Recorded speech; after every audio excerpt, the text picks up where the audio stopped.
Good morning. The retina of the eye is packed with a layer of tiny cells called rods and cones.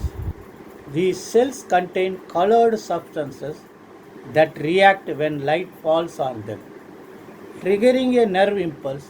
Rods are slim cells that are responsible for black and white vision.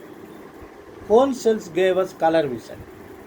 They contain different light sensitive substances that respond to either red, yellow, green, or blue, violet light.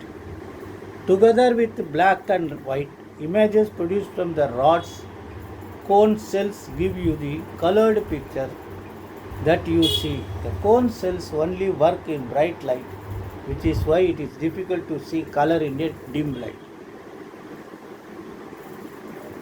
காலை வணக்கம். நம்ம கண்ணில் இருக்கிற அந்த பாப்பாக்குள்ள சின்னதாக ஒரு rod மாதிரியும் கூம்புகளும் இருக்கிறது.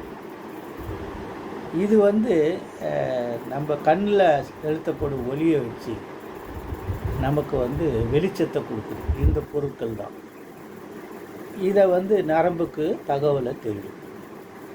இந்த ராடு போல் இருக்குது பாருங்கள், அந்த துண்டு, அந்த ராடுகள் கருப்பல் வெள்ளையை வெளிப்படுத்துது, நமக்கு உணர்த்துது.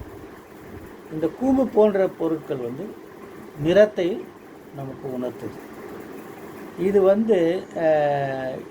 இந்த கூம்பு, அந்த ராடு, வெள்ளை, கருப்பு மற்றும் கலர்கள்லாம் சேர்ந்து சிகப்பு, மஞ்சள், பச்சை, ப்ளூ, வயலட் கலர்கள் நமக்கு தரும். இந்த விளைவின் காரணமாக நமக்கு நிறங்கள் நமக்கு புலப்படும். இந்த கோன் இருக்குது பாரு, கண் பாவைக்குள்ளே இருக்கிற அந்த சிறிய கோன்கள், அவள் நல்ல வெளிச்சத்தில் தான் பயன்படும். அதனால தான் நம்ம இருட்டாக இருக்கிற நேரத்தில் நமக்கு கலர் தெரியாது, கருப்பு வெள்ளை தான் தெரியும். ओकेवा, सही, नमस्कार। तो अपना आँख के अंदर जो रेटिना है, तो इसके अंदर छोटा छोटा राड और कोन भरा हुआ है, बहुत छोटा छोटा। इसके कारण अपने को रंग समझ में आ जाता है। ये राड जो है, राड के कारण अपने को ब्लैक एंड वाइट, काला और सफ़ेद समझ में आता है। ये कोन के कारण, कोन और ब्लैक एंड वाइट सब मिलके अपने को लाल, पीला, हरा, ब्लू, वायलेट सब अपने को समझ में आ जाता है।